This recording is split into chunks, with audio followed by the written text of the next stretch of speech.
All right, let's jump right in. We're in an alley where dogs are in charge, and a really important birthday party is about to kick off. But for one little cat, finding the right gift, well, that's about to become a whole big adventure. So meet Dog King. He is, as you might guess, the king of all the dogs. And right now, he's staring at this giant, lumpy, bumpy birthday cake. Now here's the thing. This cake isn't sitting on a table. Oh no, it is resting majestically on the back of Broadwin, the St. Bernard. And this was no ordinary cake, let me tell you. Broadwin and a tiny chihuahua named Pickles made it themselves. They used only the finest ingredients a dog could dream of. Scraps from behind a bakery, a thick frosting of peanut butter, and of course it was seasoned with a whole lot of slobber from all the necessary taste tests. As all the party guests are chatting about the birthday boy, Rambo, they pretty much all agree on one thing. That dog is not a picky eater.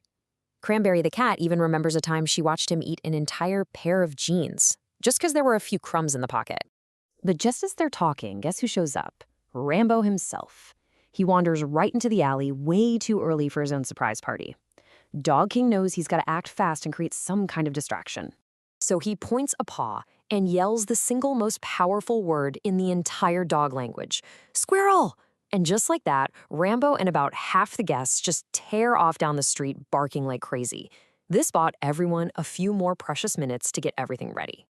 So when the totally out-of-breath squirrel chasers finally get back, the party is in full swing. All the dogs are cheering, and Rambo, just exploding with excitement, dives headfirst into that cake.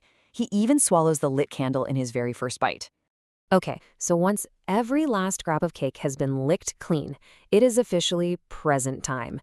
But as the other dogs start giving their gifts, Cranberry the cat starts to feel this little knot of nervousness tighten in her stomach.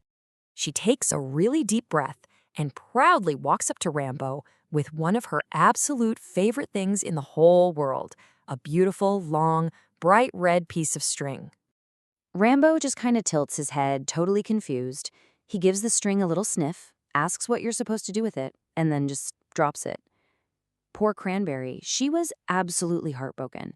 You could just see her ears flatten right against her head and her tail just droop. But you know what? She wasn't gonna give up. Not yet. She was determined to find a gift Rambo would actually love. So she slips away from the party and heads back out into the streets, on the hunt for a truly perfect present. And she finds it, a huge, floaty gray pigeon feather, just shimmering there on the sidewalk. She grabs it and races back to the party, which, by the way, is now in the middle of a wild limbo contest, and proudly shows her brand new discovery to Rambo. So Rambo leans down, he gives it a curious little sniff, and then in one single gulp, he swallows the whole feather. He says it tastes a little tickly before diving right back into a big wrestling pile with his friends, leaving Cranberry just crushed all over again. Dog King notices her sad little face and wanders over to see what's wrong. And Cranberry explains everything. How Rambo didn't like either one of her wonderful, amazing gifts. So Dog King leans in close and explains that, a perfect gift for a cat, like a piece of string or a feather, might not be so perfect for a dog. He gently reminds her to think about what Rambo would love. Things like, expired gas station sushi, or maybe even an old stinky sock. And with that, Cranberry's eyes just lit up. Of course! She knew exactly where she had to go. Her new mission took her straight to the big, stinky dumpster at the end of the alley.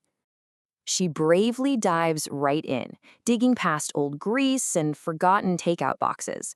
And there, at the very bottom, she spots it. A tube sock. It's soaked in garbage juice and is about 12 different shades of brown. It was absolutely perfect. Now, there was one little problem. The dumpster's current resident, a raccoon named Sour Sally, claimed the sock was hers. But as soon as Cranberry explained it was a birthday gift for Rambo, Sally was all for it. She happily told her to take the sock. Cranberry rushes back, sock held high, only to find the party has pretty much wound down.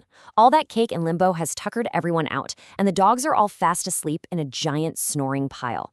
So she quietly creeps up to the sleeping Rambo and places the sock right under his nose. The birthday boy sniffs once in his sleep, and then he sniffs again.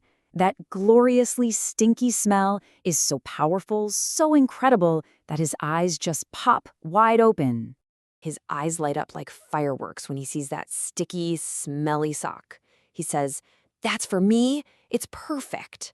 And he immediately starts chewing it and tossing it up in the air and just rolling all over his new favorite toy. With a mouthful of that glorious, garbage-soaked fabric, Rambo looks right at Cranberry and tells her she's the best. Mission accomplished. A very triumphant Cranberry curled up right next to Dog King and Pickles on their throne for a really well-deserved afternoon nap. So, yeah, after a morning of misunderstood presents and some seriously brave dumpster diving, Rambo finally got his perfect gift. And it turned out to be a very, very happy birthday after all. And for Cranberry, seeing him so happy, well, that was probably the greatest gift of all.